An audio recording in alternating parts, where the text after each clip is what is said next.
कि नामा ने विट्ठल से तीसरा मौका मांगा। विट्ठल, इस बार मैंने तुझे नहीं पहचाना तो मैं अवश्य गुरु के पास चला जाऊंगा। विट्ठल ने तथास्तु कहा। तीसरा अवसर पाकर नामा कृतार्थ हो गया।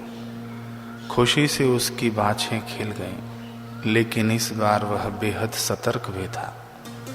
पूरी सूझबूझ से उसने प्रभु के समक्ष एक शर्त रखी कि विट्ठल, एक विनय है, कृपा कर इस बार तो माता रुक्मणी को भी अपने साथ अवश्य लाना।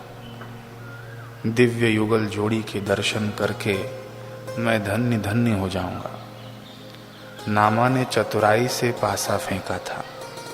उसका अनुमान था कि विट्ठल नहीं तो मां रुक्मणी को तो वह अवश्य पहचान ही लेगा। अगर अर्धांगिनी पहचानी गई तो दूसरा आधा अंग नारायण भी अपने आप पहचाने जाएंगे। चतुर शिरोमणि विट्ठल हंसते हुए बोले, तथास्तु। आशीर्वाद देकर प्रभु अंतर्ध्यान हो गए। नामा को बड़ा संतोष हुआ। कमाल है ना, अपनी अज्ञानता को पालने पोसने और बनाए रखने के लिए हम चतुराई दिखाते हैं और ऊपर से स्वयं को संतुष्ट भी महसूस करते हैं। यही अज्ञानता का भरपूर प्रमाण है। एक सप्ताह बीत गया। पंढरपुर के पास पद्म तालाब पर नामा अकेले बैठा था, भावलीन था। वहीं सरोवर के किनारे एक चपटी सी शिला थी। उस पर नामा ने रंग बिरंगी मनोहर फूल बिछाए हुए थे। उसी शिला पर इस अभिलाषा से कि पांडुरंग अपनी सहभागिनी रुक्मणी के साथ इस पुष्प शैया पर विराजेंगे। वह 50 बार शैया पर बैठे दिव्य युगल जोड़ी का मानसिक चित्र बना चुका था, लेकिन उस चित्र में विट्ठल वही थे, मूर्ति वाले। मां रुक्मणी भी वही थी, मूर्ति वाली। प्रतीक्षा में पल बीतते जा रहे थे कि तभी बाईं तरफ से थोड़ी आहट सुनाई दी। नामा ने सिर घुमाकर देखा। एक भैंसे के पीछे लकड़ी का टूटा फूटा छकड़ा बंधा था। उस भैंस को एक आदमी पैदल चलता हुआ हाँक रहा था। उसकी दशा दयनीय थी। सिर पर फटे पुराने कपड़े की पगड़ी, तन पर जर्जर कुर्ता, तीर लीर हुई धोती, यही उस गरीब का श्रृंगार था। उसकी धर्मपत्नी छकड़े के दूसरे तरफ चल रही थी। वह भी दीनों की दीन थी। तन को मुश्किल से ढक पाए ऐसी चीथड़ी हुई सफेद साड़ी उसने पहनी हुई थी। सुहाग की निशानियां तो क्या, एक बिंदी तक उसके माथे पर नहीं थी। छकड़े में उनके 2 छोटे बच्चे बैठे हुए थे। साथ ही 2 मुर्गे भी पंख फड़फड़ा रहे थे।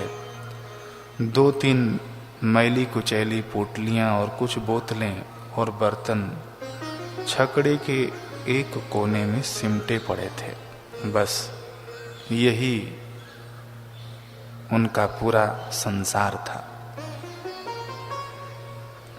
यह गरीब परिवार छकड़े समेत सीधे उस पुष्प सज्जित शिला के पास आकर रुका। यह देखते ही नामा जोर से चिल्लाया, अरे अरे दूर हटो, इधर नहीं, उधर उधर जाओ, मंदिर में डेरा डालो, यहां नहीं। वह गरीब आदमी ने कहा, क्यों? अब क्या आकाश की छत के नीचे पत्थर की शिला पर बैठने का भी दाम देना पड़ेगा हम गरीबों को? वैसे भी ये तेरे बाप की शिला नहीं है, पांडुरंग की जगह है। फिर इस पर कोई भी बैठे, इससे तुझे क्या? अब शब्दों में भी दिव्यता झलक गई थी कि यह पांडुरंग की जगह है। इतना कहकर कहने वाले ने अपनी अंतर्यामिता का प्रमाण दे दिया था। वह जानता था कि यह स्थान विशेष रूप से पांडुरंग के बैठने के लिए बनाया गया है और शायद इसीलिए तो वह यहाँ बैठने आया था। परंतु नामा को यह दिव्य संकेत कहाँ समझ आने वाला था। उसे तो अब शब्द चुभ गए। वह झुंझला कर बोला, अरे तुम तो महाझगड़ेश्वर दिखते हो, समझते क्यों नहीं? मैंने यह शिला विशेष रूप से प्रभु विट्ठल व माता रुक्मणी के लिए सजाई है। अरे भाई तुम तो समझो ना, कहीं भी इधर उधर थोड़ा हटकर बैठ जाओ। इस शिला पर मैंने पुष्प सजाए हैं। नामा की बात सुनकर स्त्री ने कहा, बाबा हम तो हमेशा इसी शिला पर बैठकर भोजन पकाते और खाते हैं, आज भी वही करके चले जाएंगे। तुम भी तो थोड़ा धीरज रखो और तुम ही खसक जाओ, बड़े आए विट्ठल और रुक्मणी वाले। इससे पहले कि नामा कोई प्रतिरोध करता, उस आदमी ने झट छकड़े से ईंटें उतारी और शिला पर टिका दी। स्त्री ने उसमें लकड़ियां डालकर आग जला दी। सारे पुष्प जल गए। टूटी फूटी पतीली आंच पर रख दी गई। सरोवर से पानी लेकर उसमें उबलने के लिए डाल दिया गया। अब स्त्री ने अपने आदमी से पूछा कि चूल्हा तो सज गया, परंतु साग क्या पकाऊं? हमारे पास कोई सब्जी तो है नहीं।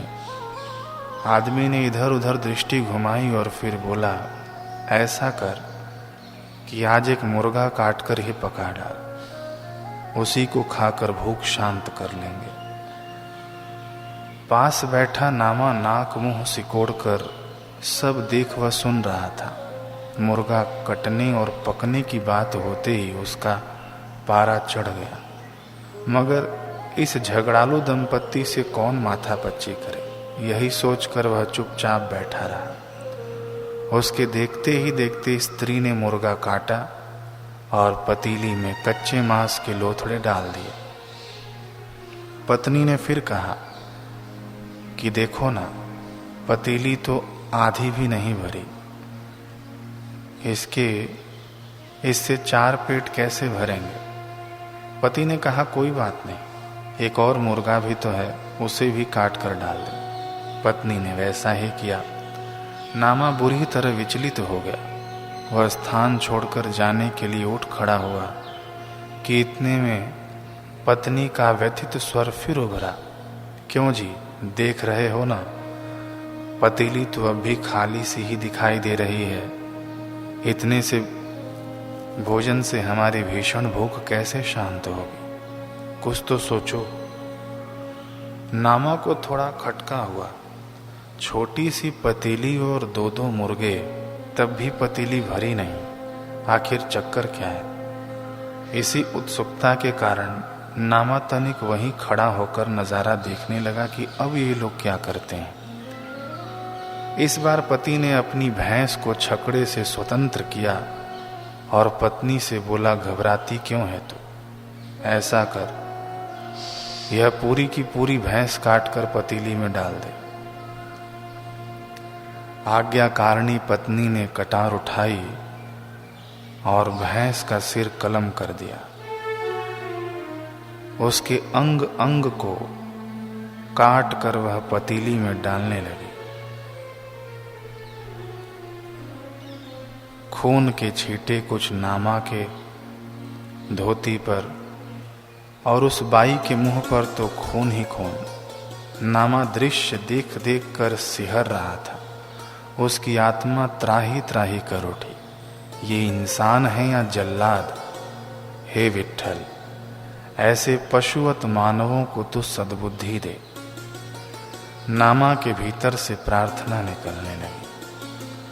उधर पूरी की पूरी भैंस कटकर पतीली में समा गई, परंतु पत्नी हांफते हुए निराश भरे स्वर में फिर बोली, यह क्या, पतीली तो अब भी नहीं भरी, अब क्या करें स्वामी? यह सुनकर पति ने नजरें घुमाई और नामा की ओर देखा। फिर पत्नी से बोला, घबराना क्या, ऐसा कर अब इस हट्टे कट्टे छोकरे को पकड़ ले, इसकी बोटी बोटी काट कर पतीली में डाल ले। नामा ने सोचा कि जो भैंस को काट सकती है तो मुझे क्यों छोड़ेगी। अब नामा को यह सुनना ही था। उसकी जान सासत में पड़ गई। अब वो क्या करे। नामा ने अपनी धोती ऊंची की और तुरंत भागने को उद्यत हुआ। आगे आगे नामा, पीछे पीछे कटार थामे वह गरीब स्त्री। इस बार अधिक दूर नहीं जाना पड़ा। बिल्कुल साथ में ही पंढरपुर का मंदिर था। घोर विलाप करते हुए मंदिर में दाखिल हुआ नामा। विट्ठल पहले से ही प्रकट हुए प्रतीक्षा कर रहे थे। इस बार माता रुक्मणी भी साथ में प्रत्यक्ष थी। दोनों को समक्ष देखकर नामा छोटे बच्चे की तरह दहाड़े मार मार कर रोने लगा, जैसे माता पिता की ओट पाकर एक बालक अपनी घबराहट व्यक्त करता है। प्रभु और माता ने भी अब माता पिता की भूमिका निभाई। उसे दुलारते हुए, स्नेह से सहलाते हुए धीरज बंधाया। बड़े चिंतित से स्वर में उसके रोने का कारण पूछा। नामा ने शिकायती स्वर में बताया, वो उस शठ की पत्नी कृत्या मेरे पीछे भाग रही है। वो कटार से मुझे काटना चाहती थी, पतीली में डालकर मुझे पकाना चाहती थी।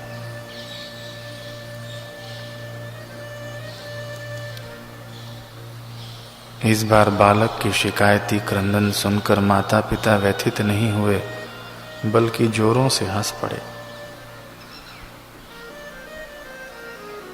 उनकी हंसी देखकर नामा उनकी ओर प्रश्नवाचक दृष्टि से देखने लगा।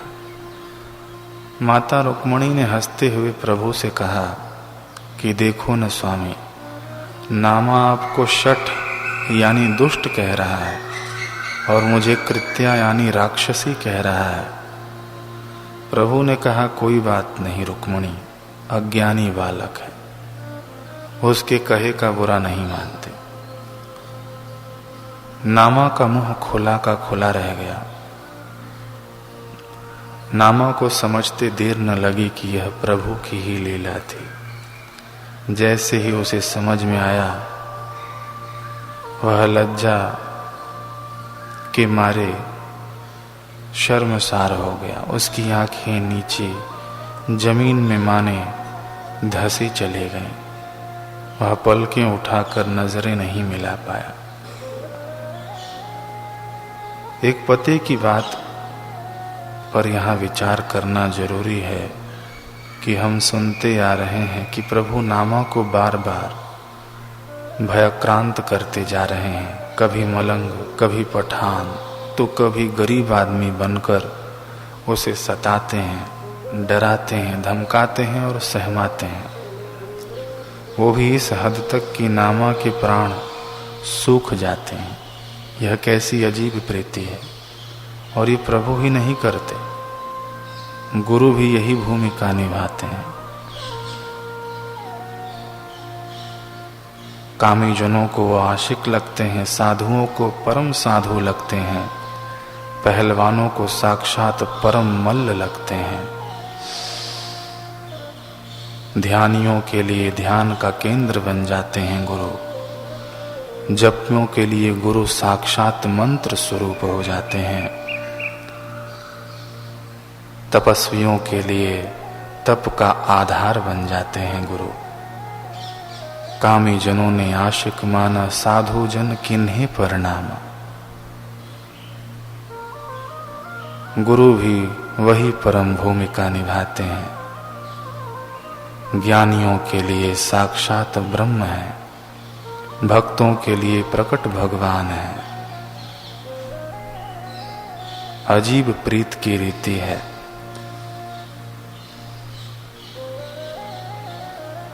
सच्चाई तो यह है कि सबसे ऊंची प्रेम सगाई है। हमारे शास्त्रों में प्रभु या गुरु सत्ता के दो रूपों का वर्णन किया गया है, एक सौम्य और दूसरा विकराल। सौम्य रूप में वे हमें प्यार व दुलार देते हैं, परंतु विकराल रूप में वे दंड नीति अपनाकर हमें डराते हैं। हमारी मान्यताओं के चीथड़े चीथड़े कर देते हैं,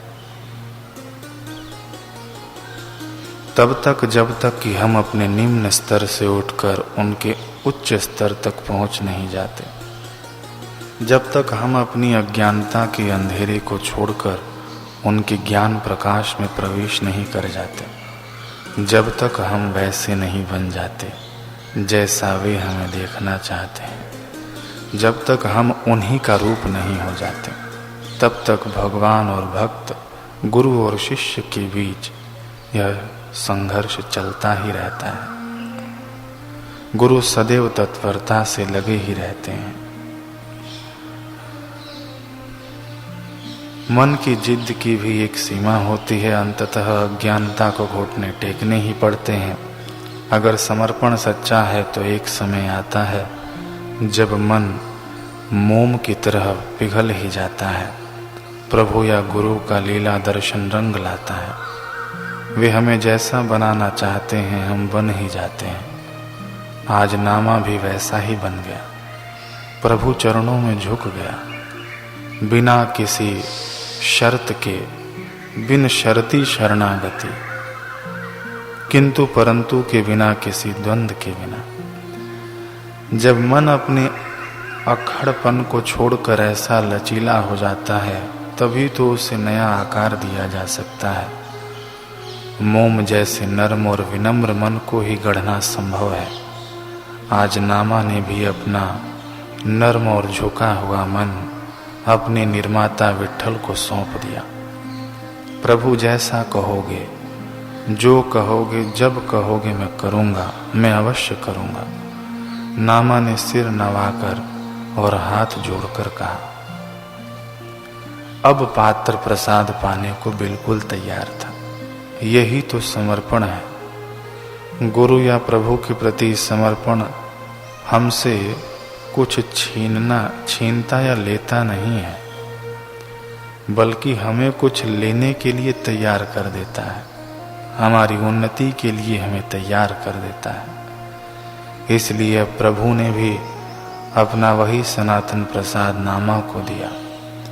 प्रभु कहते हैं कि देव मणे नाम्या एके गुह्य गोष्ठी, संसाराची तुटी जेणे होए, श्री गुरु वाचोनी मुक्ति तुझ नाही। भव नदी डोही नुतरसी मणोनी नाम्या, तो वा गुरु सी जावे शरण, तेणे भव बंधने मुक्त होती। हे नामा, सभी शास्त्रों में एक गुप्त गूढ़ परम तत्व ने वर्णित है, जो मैं तुझे बताना चाहता हूँ। इस तत्व द्वारा ही हर जीव संसार सागर से पार होता है। वह है गुरु तत्व। गुरु के बिना तुझे इस नाशवान संसार की नश्वरता समझ नहीं आएगी। इसलिए मेरे प्रिय नामा, भव सागर पार होना है तो गुरु की शरण में जा। नाम देवासी करी अज्ञापन, होवोनी दीना चे अति दीन, सदगुरु से शरण रिघावे। हे नामा, दीन से भी अति दीन होकर तो सदगुरु की शरण में जा। प्रभु के स्वर में एक वेदना थी, सच्चिदानंद होकर भी वेदना। आनंद की राशि भगवान भी विह्वल थे। कारण क्योंकि वे अपनी संतान की चेतना को चैतन्यता के शिखर से जोड़ना चाहते थे, परंतु संतान थे कि उनके मोह का पालना छोड़ना ही नहीं चाहती थी। यही तो बालपन की अज्ञानता है। सिर्फ नामा ही नहीं, इस जगत के बहुतेरे आस्तिक भक्त आज इसी बालपन तक सीमित हैं। ईश्वर प्राप्ति की अपनी ही धारणाएं, अपनी ही मान्यताएं, पूजा पाठ कर्म कांडों में उलझे हुए हैं। वे भक्ति के इन पालनों में ही झूलते रहना चाहते हैं। कोई बड़ा नहीं होना चाहता, परंतु आज भगवान विट्ठल नामा के माध्यम से इस सकल वर्ग का आवाहन कर रहे हैं।